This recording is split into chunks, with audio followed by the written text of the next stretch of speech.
আসসালামু আলাইকুম। অনেকদিন পর আগামীকাল দুপুর ২:৩০ ২টা ১৫ বাট ২:৩০ চলে যাবে আরকি। মাঠে নামছে কিন্তু পাকিস্তান এবং বাংলাদেশ, যেটা ওয়ানডে খেলা। বহুত দিন যাবত তো শুধু বিপিএল, এই হাবিজাবি টি-টোয়েন্টি দেখতে, দেখতে কিন্তু চোখে কিন্তু ঝাপসা ধরে গেছে। তো ৫০ ওভারের খেলা কিন্তু মানুষ ভুলেই গেছে বললে চলে। এখন ধৈর্য মানুষের কম। তো কালকে কিন্তু পাকিস্তানের মুখোমুখি হচ্ছে বাংলাদেশ, যেখানে কিন্তু মিরপুর স্টেডিয়ামে অনেক দিন পর ইন্টারন্যাশনাল ক্রিকেট, কিন্তু সবচেয়ে বেশি মন খারাপ যে জার্সিটা আজকে দিছে, ট্রফিটা মোটামুটি ভালো লাগছে। বাংলাদেশের যে ট্রফিটা দিছে মোটামুটি ভালো লাগছে, সিরিজের ট্রফিটা। যে জার্সিটা দিছে বিশ্বাস করেন ভাই, এটা আসলে বাংলাদেশের জার্সি বললে ভুল হবে, এটা রবির জার্সি বললেই ভালো হতো। এবং গুলিস্তানের 18 নম্বর জার্সি কিন্তু এবারে দিছে, না আছে একটা কালারিং, না আছে একটা ভালো একটা ডিজাইন, ভালো একটা নকশা। মানে কাঁধের থেকে শুরু করে পিছনে মানে রোজা আছে, তাছাড়া হোকার পিছনে বলতাম আর কি। তো এই সব জায়গাতে শুধু রবির সিল দেওয়া, এটাকে আসলে বাংলাদেশের জার্সি বলবো নাকি রবির স্পন্সর টি শার্ট বলবো আসলে বলা মুশকিল। তাও যদি হয় যে একটু চকচকা ঝকঝকা বা একটু মোটামুটি কালারিংটা যদি ভালো হতো, একদম সবচেয়ে জঘন্য জার্সি। এতদিন পর একটা ইন্টারন্যাশনাল ক্রিকেটে বাংলাদেশের প্লেয়াররা নামবে, যেখানে যদি একটু কোয়ালিটি ফুড জিনিস না দেওয়া হয়, এটা কিন্তু খুব খারাপ দেখায়। একাদশের বিষয়ে যদি কথা বলি, সম্ভাব্য একাদশ, একাদশ একদমই সাজানো, একদমই সাজানো। দুই একটা চেঞ্জ একদম, এখান যে স্কোয়াডটা দিয়েছে বাংলাদেশের, যে বিসিবি যে স্কোয়াডটা দিয়েছে 15 জনের 16 জনের, তো সেখানে বলা চলে যে আপনার স্কোয়াডটা মোটামুটি 11 জনের কিন্তু সাজানোই আছে। সো এখানে সাইব হাসান, সৌম্য সরকার কমনলি থাকবে, শান্ত থাকবে, হৃদয় থাকবে। অঙ্কনের বিষয়ে বলা মুশকিল, অঙ্কনের জায়গায় হয়তো বা মিরাজ তো থাকবে 100%, মোস্তাফিজুর রহমান থাকবে, লিটন দাস থাকবে, এটা কনফার্ম। আফিফকে শিওর সুযোগ দেবে, তানজিদ তামিম ওপেনিং করবে, অলরেডি কিন্তু ৯টার নাম হয়ে গেল। তাসকিন মেবি থাকবে, বা এরকম হতে পারে তাসকিন মোস্তাফিজের জুটিও দিতে পারে, বা হয়তো বা নাহিদ রানাকে সুযোগ দিতে পারে। স্পিনার হিসেবে একদম প্রফেশনাল স্পিনার হিসেবে তানভীরকে খেলাতে পারে, বা আপনার হচ্ছে যে শরীফুল ইসলাম মাঝখান থেকে, যদি আপনার এরকম কম্বো হতে পারে মোস্তাফিজ যদি ৩ পেসার খেলায়, যেহেতু মিরপুরের পিচ, এবং পিচের যতটুকু রিপোর্ট অনুযায়ী যে পিচটা নাকি ব্যাটিং পিচ হবে, ভালো কন্ডিশন পিচ, ভালো পিচ হবে। তো সেখানে তাহলে স্পিনার একটু কম খেলানোটাই বেটার, যেখানে হয়তোবা শরীফুল, তাসকিন, মুস্তাফিজ এই কম্বো হতে পারে, মাঝখান থেকে নাহিদ রানাকে নেওয়ার প্ল্যানও থাকতে পারে, স্পিনার হিসেবে প্রপারলিও কিন্তু থাকতে পারে।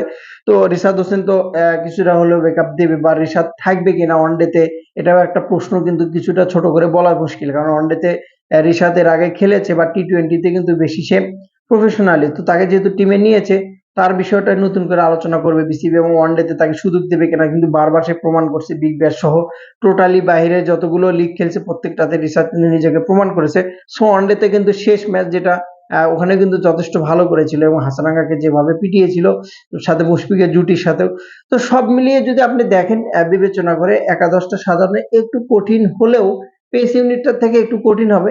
ব্যাটিং টপ অর্ডার যদি সাজান, আপনি লিটন একদমই খারাপ পারফরমেন্স ছিল, টানা ৬-৭টাতে জিরো মারছিল, তারপরেও তাকে ওয়ানডেতে সুযোগ দিছে। বিসিবি দেখতে চাইছে, হয়তোবা তার উপর ভরসা আস্থা ছিল। আমি চাই যে আসলে সমালোচনার দিকে না যাইতে, বাংলাদেশ এতদিন পর ইন্টারন্যাশনাল ক্রিকেট সত্যি পাকিস্তানের সাথে মন থেকে বলছি ভালো খেলুক, ভালো ক্রিকেটটা উপহার দেখ বাংলাদেশ, এটাই আমি সবসময়ের জন্য চাই। পাকিস্তানি স্কোয়াডটা যদি দেখেন, যথেষ্ট শক্তিশালী স্কোয়াড, কিন্তু আপনি কিন্তু পাকিস্তানি স্কোয়াডকে আপনি কোনোভাবে ফেলাই দিতে পারবেন না। অনেকে দেখি সোশ্যাল সোশ্যাল মিডিয়াতে বলা বলি করছে যে যে নতুন টিম পাকিস্তানের বি টিম পাঠাইছে। ভাই, পাকিস্তানের যে প্লেয়ার গুলো বর্তমানে পাঠাইছে, আপনি নতুন নাম খুঁজছেন তো?